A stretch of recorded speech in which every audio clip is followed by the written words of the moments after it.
we're going to take a look at the most basic but most powerful set of tools in WordPress, and they're called blocks. We're going to look at the process of how to add blocks and block editing so that you can manipulate and change the layout of the blocks, where they show up on your page, and how they look and kind of behave. We're going to start with adding a block.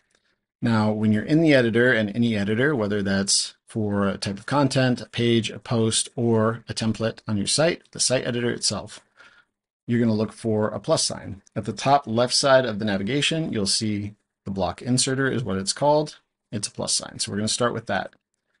Now, when you open this on WordPress.com, you'll get an option to choose patterns or blocks. It defaults to patterns, and we'll talk about those later. They're essentially collections of blocks, but we're going to look at just basic blocks here.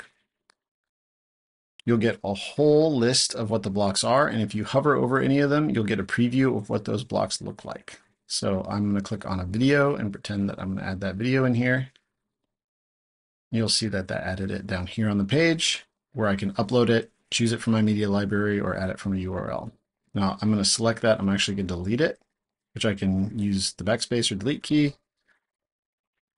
And then I'm going to go back to inserting. So we saw the plus sign at the top of the page. Another cool way to add blocks is simply by, when you're creating content, hitting enter, which will give you a new block, and you can use / and start typing the name of the block that you're looking for. So I'm going to add an image in here.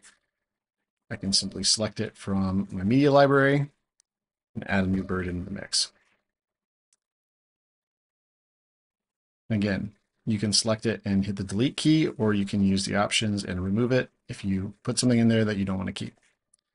Now, on top of adding blocks in, you're going to need to know how to rearrange them on the page. So one of the easiest ways to do that is just dragging and dropping. When you select a block, this block settings menu pops up over it, and you can use this drag icon, which is 6 dots, side by side, 2 rows of 3.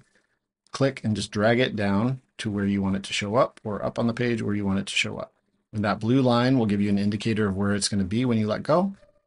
So I'll just drop it there. Another way to move this is by using this list view at the top of the page. The block that you have selected will be highlighted, and you can click and drag that to where you want it to be on the page. So if you're making a bigger move, like to the top of the site or even to the bottom of the site, you can use that option to get it exactly where you want it to be.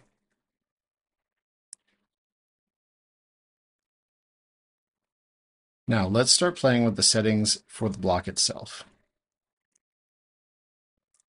I'm going to select that same heading.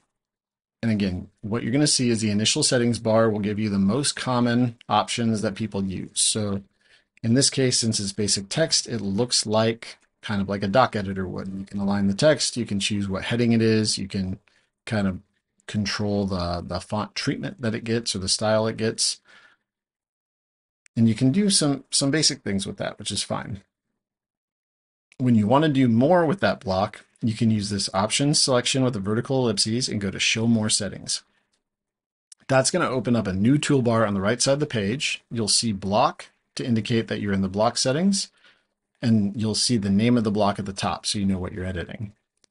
Now, this gives me, in this case, colors for the background, link text, the text itself. It's going to let me choose the size, the typography.